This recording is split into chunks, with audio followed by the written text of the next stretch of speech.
Okay. So we will begin on Daf Nun Zayin Amud Sheni, and we're up to the bottom. Okay, we're up to the bottom. Yes, we're up to the bottom over here. Eiradam Hapara. I just want to review where we're holding. Remember, he splayed Achas Lamala, Sheva Lamata on the curtain. Right over here is the picture. That way on the curtain. Then we learned in the Mishnah that he mixed it up. He took.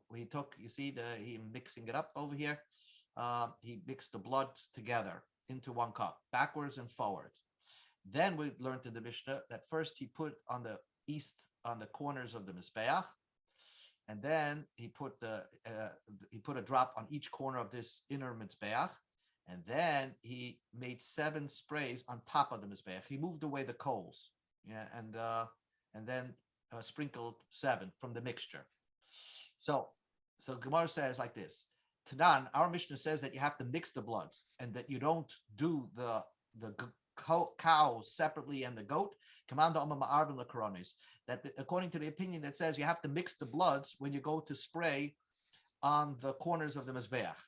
The Itmar, because we had a teaching and a disagreement. Rabbi Yeshia, Rabbi Yonason. Rabbi Yoshi and Rabbi Yonason. Chad Omer once said, but Arvin, you have to mix the blood. That's the author of our Mishnah. The Chad Omer one said, Ein Arvin, you don't mix the blood when you come to do it on the corners. That's the key. The Rabbi Yoshia Huda Omer Ma'arvin. Let's prove it that Rabbi Yoshia was the one that says you do mix the blood. It wasn't clear who said what. It's an argument between Rabbi Yoshia and Rabbi Yonason. The Amar, because Rabbi Yeshia said, even though it doesn't say mix it together, it's as if it said mix it together, put it together. What's he referring to? Hi, Lewis. We just started. Here, the Chumash says, hi, Lewis. We just started. The Chumash says that he goes to the Mizbeach, and v'lokach midam hapar, you take from the cow's blood, umidam hasoir, and from the goat's blood. It doesn't say mix it. V'nosan al kanas hamizbeach, and you put it on the corners. That's what the Chumash says. So Rabbi Yashia was of the opinion that although it doesn't say the word yachtov, that it has to be together, the fact that it says and usually means and, so the Torah wants you to take a mix of the blood of the cow with the blood of the goat. That's what the Rabbi Yashia learns.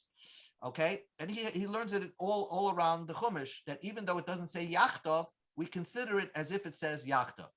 So that's that we wanted to prove that Rabbi Yashia is of the opinion that you mix the blood. So the Gemara says, I feel the Tamer Rabbi Yonason, who I could even say it goes according to Rabbi Yonason. Why? That even Rabbi Yonason, who would say that if it doesn't say yachtov, it means do it separately. Here, even Rabbi Yonason would agree you have to mix the bloods together because Shana Hocha Diksiv Achas.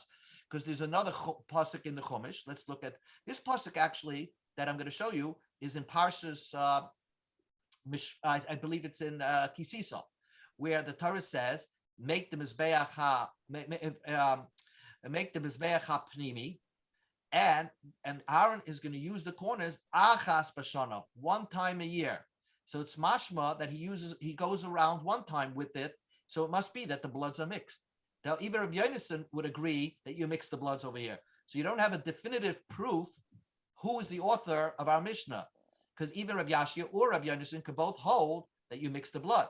So the Gemara says, Tanya Deloki Shinu Yon. We have a brisa that clearly says, not like our teretz, that the author of the Mishnah is Rabbi Yashia, because the pasuk said, and Rabbi Yonason would disagree, because the pasuk says, "V'lokach midam hapar midam hasoir." You take from the bam hapar and the dam hasoir. Sheyimu oy ravim. They have to be mixed up. Divrei Rabbi Yoshia. This is the opinion of Yoshia. We go to Nur Chesam and Aleph. Rabbi Yonason, I'm clear. You first do one. I guess you do the cow first. And you do the other one first, the second. So the sa'ir, you have to do it separately. And then there was a back and forth between Rabbi Yonason and Rabbi Yashia. Amalei Rabbi Yashia. Rabbi Yashia said, "Why do you tell me you don't mix it?" But like Kvar Nemar, the pasuk does say achas. You should mix it, make it all one, and put it on the corners. Amalei Rabbi Yonason. Rabbi Yonason retorted back. But I have the pasuk that says you do it separately. Midam hapar umidam hasoyer. And here it means midam hapar and then do the dam hasoyer. That's the way Rabbi Yonason learns. So Rabbi Yonason continues. You asked me a question. Why does it say achas? And came loma nema achas. Why does it say achas? To tell you, achas l'shtayim midam hapar, achas l'shtayim midam hasoyer.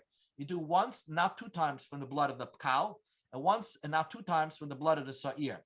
Now, why would I think that means you would dip twice? What it's referring to over here is, let's say, and as crazy as this sound, the Kohen did two of the corners with blood, right? And according to Rabbi Yonason, you do it separately, right? Then he died. So you have to re-slaughter. The next Kohen that takes over has to re-slaughter the par and redo the service again. But when he gets to the Mizbeach, he could skip two corners because that was done already by the Kohen that died. So that's what Rabbi Yonason learns with this achas. Achas, you're supposed to only hit the Mizbeach with blood only one time, not two times from the cow. Achas v'leishtayim, one, not two times from the blood of the sa'ir from the goat. But you don't mix them. That was the opinion of Rabbi Yonason. So again, we see clearly that the author of Mishnah, that you mix the bloods, is Rab Yashia. Tanya Idach, we learned in another brisa, Lokach midam hapar midam haseir. The brisa says, the pasuk says, take from the blood of the cow and the blood of the goat. Shema Ravan Zebazet. You have to mix them up. So the brisa asks, Ata Omer, you say Shema Ravan Zebazet that they should be mixed up. Maybe I can learn shot that the pasuk is saying do each one separately from the cow and the goat. Talmud loima achas. There's another pasuk that says achas, that you have to mix them together. So this brisa clearly says you mix them together. Who's the author of this brisa? Ustamak Rabbi Yeshia. The author of this brisa, although it's anonymous, is Rabbi Yeshia, because we clearly had another brisa where Rabbi Yeshia said explicitly that you mix the blood. It's only Rabbi Yonason said you don't mix the blood. So this author of this brisa is Rabbi Yoshia. Next, new Gemara, interesting Gemara. Nasan as Hamali Berekan. As you saw in the picture, he put the full blood. You put the full blood you put the full blood into the empty blood. Okay, that's what you saw in the Mishnah. So now the Gemara asks an interesting question. Rami Bachama asked the question from Chizda. Hiniach mizrak b'soich mizrak. What happens after mixing it? You put one cup within the other cup, one receptacle inside the other receptacle. So you're holding. Imagine you have two paper cups sometimes, and you hold water inside. You're holding the blood of the mixture, but you're holding two of them at the same time. Now the pasuk says v'lokach, right? What does the pasuk say? V'lokach. What does the pasuk say? V'lokach. Here, this word. You have to take it. But the fact is, if you hold one cup within the other cup, you're not actually holding the cup that has the blood in it, the mixture blood of it, in it. So the question is, if the Kohen Gadol put the mizrak b'soich mizrak, if he did put it one inside the other, so now you have two gold cups inside each other, but with the inner cup holding the blood of the mixture. The kibel esabayas adam, and that's how you have the holding the blood. Maho, what would you say to that? It's same kind, and therefore it's a chatzitza. His hand is not holding the cup that has the blood in it. It's holding the outer cup, which does not have the blood in it. It's just holding another cup. And it's even one of a kind would be chatzitza, or would it not be chatzitza? And since min b'minoi would not be a chatzitza, normally a min b'minoi is not a chatzitza. Let's say, like you have that. Where do you have that? By lulav, right? Remember, you have a lulav holder. You're supposed to hold a lulav, but the fact is you're holding it in a holder which is made of lulav. So it's min b'minoi. It's not chaytzitz to the lulav that you yotzei. But the question is, by kachim, are we more strict? And do we say min b'minoi, even if it's the same kind, would it be chatzitza? Amalei. So this was a question from Rami Bachama asked Rav Chizda. Amalei. So Rav Chizda answered to Nisuha. I have a brisa and a Mishnah actually, and listen how we sort of corrupted the Mishnah a little bit. The Mishnah says, "Nasan as a mole." You take the blood with the mixture of blood and put it into berekam, into the empty cup. That's what he learned. That you take the blood of this picture of the mole, which is in his left hand, and you put it into the empty cup. So that's what the Mishnah is saying. You could put one cup in the other cup, and that's that you should do it. So the Gemara says, no, that's not the way you learn wrong pshat. My love, does the Mishnah mean you put the full cup into the empty cup? Loy, that's not what the Mishnah means. Our Mishnah means Izrik mole l'soich mizrak rechem. You once again mix the full cup into the empty cup, like you do like a kli shlishi on Shabbos. You mix it for one cup and turn it back into the empty cup. So the Gemara says, why do you have to do it twice? Like you already pour the cow's blood into the goat's blood. Why do you have to re-pour it back again? So the Mishnah wants you to mix it very well. So that's why the Mishnah is not talking about you put one cup in the other cup. The Mishnah is just talking about how you're mixing up the bloods. So we did not resolve our question of if you put one cup within the other cup. Tashma. Come in here. You have a kohen. He's doing a service in the Beis Hamikdash, whatever it is. If he's standing on let's say a kli, let's say he's standing on a milk crate, your feet are supposed to be on the floor of the azara. If he's standing on a kli, or he's not standing on a kli, he's standing on his friend's foot. Puzzle. The service is puzzle. Now, your foot standing on your friend's foot is called min b'minoi. And you see, it's puzzle. So you have a clear proof that min b'minoi, when it comes to kachim, is called a chatzitza, because it's considered an interruption between your foot and the floor. Even though that your friend's foot is from the same kind as your foot, it's still considered puzzle. So the Gemara says, no, shani regel, there's no proof from there. The regel is different. The regel is not considered that the person will leave it there. Nobody wants somebody to step on his foot. And therefore, he doesn't nullify it there. He's actually going to pull his foot out. He's makbid. So there, in that case, it's a chatzitza. When is something not called a chatzitza? Is if you leave it there. Like it's not important. You mavatal it. Let's say you're holding two cups. You don't mind holding two cups. But here, if you're stepping on somebody else's foot, he automatically is going to pull away his foot and be makbid that you not step on his foot. And therefore, if you do step on his foot, it's a chatzitza, and that's why only the foot, on top of a foot, that's called a chatzitza. In other cases, it's not called a chatzitza. Ika de Amrei, others say like this. Another question. This was the real question. Again, you put the cup in the cup. Hachi boyamine. This was the question. Avadi, you will say it's not a chatzitza. But derech sheres bekach, is that called doing a service? Or ein derech sheres bekach, or is that not called doing a service? It's not a chatzitza, but at the end of the day, is that appropriate way to serve Hashem? Tashma, come in here. The Tana Bei Rabbi Shmuel taught. The pasuk seems to say that you could do that, because the pasuk said, as klal kli hasharis, all the kalim that you serve, that's used for the service, which is plural, asher yisosu b'am b'kodesh, that you will serve in the Beis Hamikdash, in the Mishkan. So the Torah says kalim, and yisosu is singular. Shnei kalim, you could use two vessels, v'sheres echad, with one service. So in this Ika de Amri's version, one cup within another cup, that's fine. It's not a chatzitza, and it's not an insult. It's not called not servicing Hashem. It is servicing Hashem. Now, new question. Rami Bachami Rav Chizda. Rami Bachami asked Rav Chizda, Hiniach siv b'soichem Mizrach. Let's say you put this like straw-like a straw, like a drinking straw type of material that surrounds the palm tree. It's called a bast, I think, a blast, I think, and it's like a straw into the keli.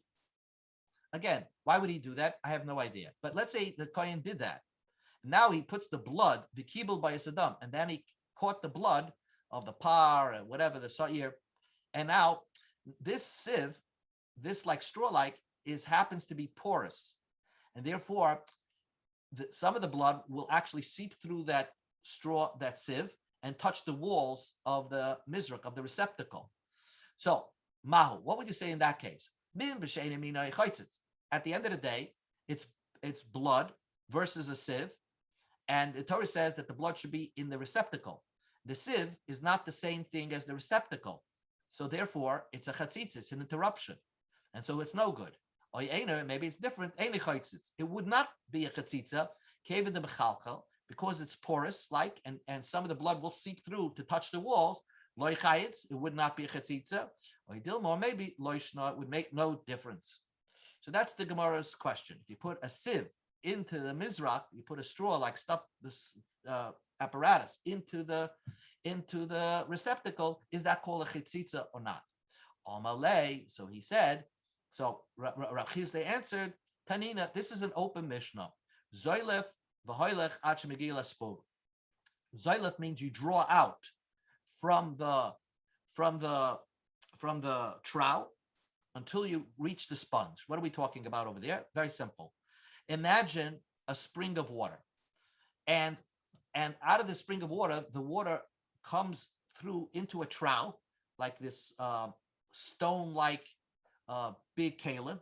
Like imagine, what Avram Avinu of Eliezer with the camels, they were drinking out of the shokis, the trough. It's now the water comes into that trough, into this tub, so to speak.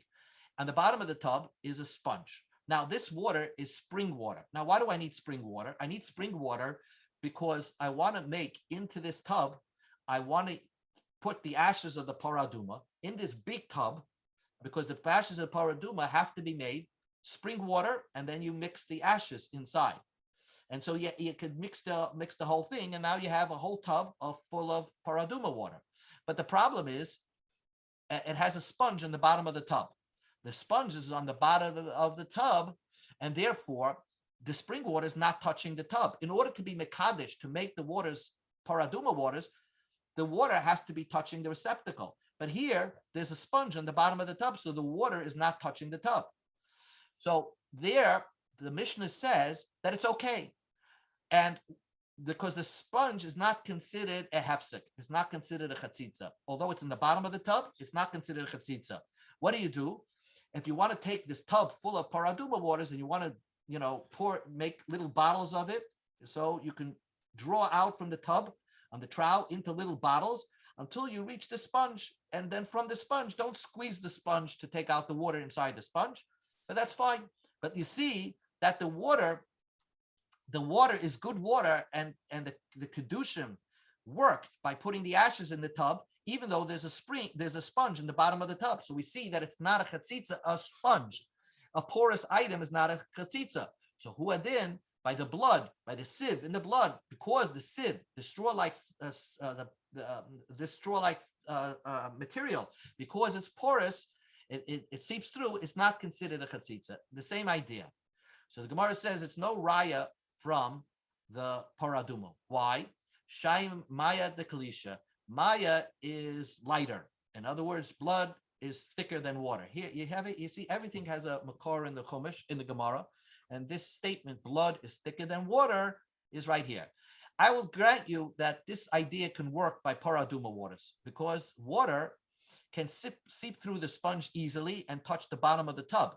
But over here, blood going through the sieve is not as porously, because blood is thick and will not go through and touch the side wall, so it won't be good. Ikedi Amri, others say, so according to this version, blood is no good. Ikedi Amri hachi pasha, like bidam kasher. If you use blood in economy, sieve with the blood, it would be kosher. It's porous enough to be kosher. The koime, it's puzzle. But for the mincha, again, when you do a kamitza and you have to put the ball of the mincha, right, the kamitza, into another receptacle, there you're dealing with flour and oil. If you have a sieve in that keli, puzzle, that's no good, because certainly flour will not seep through that sieve material. Blood will seep through that material, and certainly water will seep through that material. So that's the ends this sugya. Next Mishnah, we go to Nurches Amud Sheni. V'yotza hakohen el mizbeach asher lifnei Hashem. So the pasuk says that the kohen leaves the kodesh kadoshim, he sprayed on the parayches, and then he goes out to the mizbeach asher lifnei Hashem, to the mizbeach hapnimi, which is in the kodesh. Zeh mizbach hazav. So the Torah wants you to spray on the gold mizbeach. let's just do the picture so it's easy. So he left the, what did he leave? He left the curtain and then went behind the mizbeach. You see, he went behind the mizbeach. Although when he leaves the curtain, he could come to the west side of the mizbeach, but the truth is he ignores the west side. He goes around the mizbeach according to the Mishnah, and he does the sprinkling on the opposite side, on the east side of the mizbeach. We'll see why he does that. And another point, and this is a very important point, is that because he's touching the corner that's in front of him, he should not put his finger in the upward motion and spread and touch the corner that way, like an underhand motion, because that will dirty his nice garments. So he has to mechate v'yored, extend it and make it bloody coming down. That's what the Mishnah says, and it's going to tell you how you do it. The Mishnah is to say you start off from the Mizrachis Tzefinis. You start from behind on the right side. You go in a counterclockwise way. Mizrachis Tzefinis, Maravis Remes. Then you do it this way. And you end off over here. Okay, it's the opposite way you do it on the Mizbeach HaChitzon, because the Mizbeach HaChitzon you start off with the southeast. And here you're going to end. Your last one is in the southeast. By the Mizbeach HaChitzon, let's say you had to spray a carbon chatas, you would actually start because you would go up the ramp and go to your right. So that was by the Mizbeach HaChitzon. Here you start the opposite way and you end up where by the Droimis Mizrachas, which is the starting point when you have to spray on the Mizbeach HaChitzon. Then Rabbi Lezer says, Rabbi Lezer has another opinion. And once you see this opinion, Rabbi Lezer says, wait a second, the whole Mizbeach is so small. It's about an amma by an amma, right? That's maximum 2 feet. Let him extend his hand and touch it this way. So he actually touches it down, except maybe in this way he can touch it and touch all of them around. And he said on all of them you would do again milmata lamala. This is not a good picture. This picture is wrong. According to them, you would do it actually underhand, except the one in front of him. Okay. Anyway, and then he did the 7 sprinklings. As you can see in this picture, he's doing 7 sprinklings on top of the mizbeach. Okay, that's it. Now let's do the Mishnah. Hischel mechate v'yored. You started sprinkling downwards. Mehechenu maskal. Where do you start? Mekerim mizrachas tzvainis maravis roimis mizrachas. That was the first picture we saw.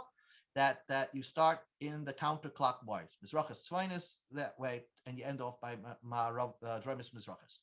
Now, Malkam shu maschil bechatas on mizbeach hachitzon. The place where you started on the mizbeach hachitzon, which is droimis mizrachas, was actually a starting point. Misham hoyagayim al mizbeach pnimi. That was the end point on the mizbeach hapnimi. On the mizbeach hapnimi. That is the opinion of Rabbanan. So clearly, to understand the Rabbanan is that you actually walked to all 4 corners on this small little mizbeach. He walked in 4 corners. But Rabbi Lezer says, he stood in one place, and he would wipe and do the sprinkling that way. On all of them, he would go from downward upwards, right? From downward and upwards. So I guess he went like this. From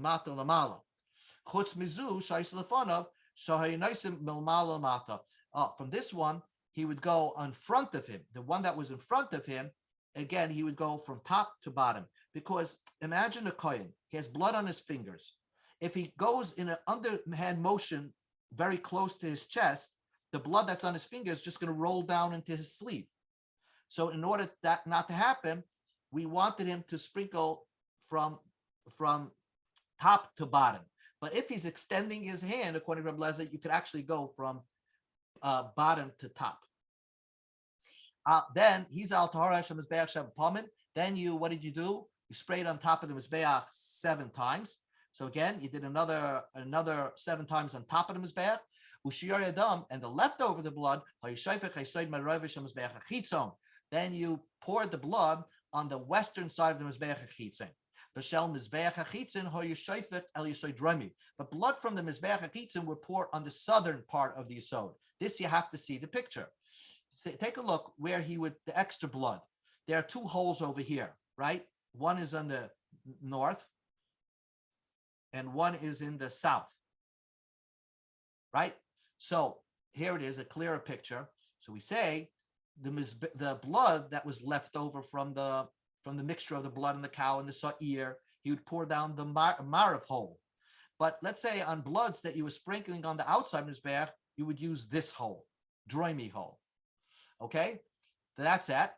And where did the blood go? They would go into this ama, like a semi-sewer system, like with water taking the blood out. The Yotzel Nachal Kidron, it went to the spring of Kidron, and it was blood in the water. And what did they do with that blood? They would sell it to gardeners. Gardeners could use blood because it's a good fertilizer, lazevel, for fertilizer. But if they don't pay for it, then they would have a carbon me'ila, because they have to pay for it. It's really kachim. You have to pay the hegdish to use that blood. Tanrabanim, the rabbis taught 2 easy brises. First, this brise is talking about Yom Kippur. The Yotze El Mizbeach, Mal Talmud Loim. What does the pasuk say? He goes out to the Mizbeach. He's just sprinkled on the curtain. Where's he going out to? The Torah is telling you should go behind the Mizbeach. That's what it says. By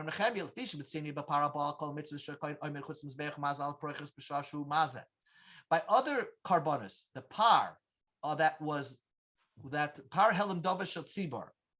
There was another carbon that actually had to be sprayed on the curtain. There, when you spraying on the curtain, the kohen that was spraying that blood actually stood behind the mizbeach. So I would have thought that on Yom Kippur, the kohen gadol actually walked behind the mizbeach and then sprayed on the curtain. So it's like a long shot from the mizbeach up until the curtain.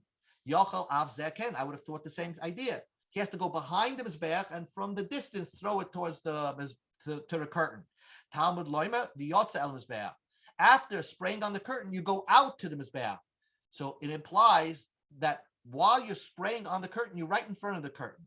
So that's the difference between par Yom Kippur and the par that was done Baal Kol Mitzvahs. That other cow, you actually sprayed from a distance, from behind the Mizbeach HaPanimah, and you threw it towards the curtain.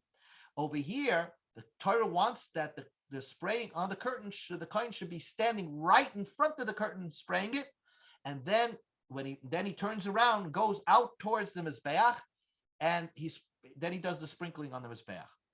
Heichen Hoya, where was he until now, before he got to the Mizbeach? Lefinim in the Mizbeach, in front of the Mizbeach, mamish up to the curtain. Tanya Idach, we learned in our Brisa, this is talking about the par helam dava shatzibur, the opposite. The Torah says over there that by the par helam dava shatzibur, that other cow that you're supposed to spray on the curtain. In another instance, the Torah says lifnei Hashem, spray it before the Eibishter. Mal Talmud Loiba, same idea. Amar Rab Nechemia, lefishim mitzani b'par v'sarshim mekipur shchayit amar lifnim nezbeah. Umazal preches b'shoshu maza yochel av zekein. Since by the power of Yom Kippur and the Sa'ir of Yom Kippur, the kohen was actually standing up on the curtain, I would have thought by the power Helim Dovash Tzibur, I would have thought that other cow that you're supposed to spray on the curtain, the kohen should stand right up in front of the curtain. Talmud Loimer, the pasuk says that you spray towards the curtain, Mizbeach HaKetoros HaSamen Lifnei Hashem. You should go to the mizbeach that you put the Ketoros HaSamim, which was before the Eibishter. So we darshan mizbeach lifnei Hashem. There was the mizbeach standing in front of you, the ein kohen lifnei Hashem, and the kohen was not lifnei Hashem. So that's the big difference. Okay, tzat. By the par helam dava shel tzibor, the kohen was not up front on the curtain; he was actually behind the mizbeach and took a long shot towards the curtain. And remember, yesterday we saw that Reb Lezer said that even with that long shot, you have to hit the curtain, because he went to Rome and saw that even for the Par Helam Dovash Tzibur, he found stains on the curtain in Rome that showed that the Kohen Gadol that did that Par Helam Dovash Tzibur, although he was far away, he had to hit the curtain. One more point: his chil mechatev yored. You do it in a downward motion. Let's see that picture again. That means that when you sprinkle, you do it this way, downwards, right? That's called mechati. You just draw out blood. So the Gemara says Tarabanan. Where did you start from? This is not our Mishnah. According to this person, it's Mekarem Mizrachas Droimis Marabis Sfinus Mizrachas Dibri Rabbi Akiva. Rabbi Akiva is not the author of our Mishnah because Rabbi Akiva's opinion is, let's just see it here. Rabbi Akiva's opinion is the opposite way. You start from Mizrachas Droimis and you go clockwise, and you end by Mizrachas Sfinus. Okay, and Rabbi Yossi Galili is our Mishnah. Like we saw this before. You start from Mizrachas Sfinus and you go counterclockwise. So now the Gemara asks, okay, that's what Rabbi Akiva's opinion. Rabbi Yossi Galili says you go counterclockwise. Mekarem Mizrachas Sfinus, Sfinus Marabis, Marabis Droimis, Droimis Rizachim. Mokum Rabbi Yossi Galili Maskal, where Rabbi Yossi Galili started, Sham Rabbi Akiva Poisek. There Rabbi Akiva ended. Mokum Rabbi Akiva Maskal, where Rabbi Akiva said you should start from, that was the end point. Sham Rabbi Yossi Galili Poisek. That was where Rabbi Yossi Galili ended. So that's clearly in the picture. One started from here and ended over here. The other started from the opposite corner and ended over here. So therefore, each one's starting point is the other person's ending point. That's what just the Gemara said. One final question. The final question is, when you come out of the curtain, right? When you come out of the curtain, at the end of the day, you're meeting the western part of this Mizbeach. The western part is the front of the Mizbeach. So why do you have to go behind the Mizbeach? The Kuli Alma, everybody agrees, in that corner that you encounter first, you don't do. You actually have to go to the eastern part of the Mizbeach, behind the Mizbeach, and you start from that point. My timer, why do you have to do that? So Amar Shmuel, because the Shmuel says, the Amar Kra, the pasuk says, V'yotza el HaMizbeach. You have to go around the Mizbeach. Yotza can mean go out. So therefore, Ad Nafek Mekula Mizbeach. Therefore, you have to go around the entire Mizbeach, so you have to go behind the Mizbeach. So you meet the Mizbeach, and then you go behind it. I'm just going to end and point out that the Machlokes between Rabbi Yossi Galili and Rabbi Akiva concerns itself when you come out of the curtain. Remember, we had two versions. One held that the version of the curtain was the opening was on the north. The other held that there were two curtains and the opening of the curtain was on the south. So when the Kohen Gadol exited from the Kodesh Kodashim, according to one opinion, he was actually on the north part of the building, because the opening to the curtain, there was only one curtain with the opening on the north. So that's why he says Rabbi Yossi Galili says you go to Mizrachas Sfinus. But according to Rabbi Akiva, since there were two curtains and you ended up coming out from the south, so really the spraying on the curtain was on the south side of the curtain. You encountered first the southern part of the Mizbeach. That's why he says you start eastern, everybody agrees, but droimis. And that's why Rabbi Akiva says you start south, and Rabbi Yossi Galili says start north. It all depends what your opinion is, how the curtains was set up. Did you exit from the north, or did you exit from the south part of the curtain? And that depends if there was one curtain or two curtains. If there was two curtains, it's south. If there was one curtain, it was north. We're going to continue here on this discussion of Rabbi Akiva's opinion tomorrow. Yes. You can't do these Gemaras without the pictures, It's invaluable. Otherwise we'd be here all day. In one picture, you see the whole thing. Mm-hmm. Yeah. Yep. We continue on Zoom. Be'ezus Hashem. Okay. Okay, good night. Good enough.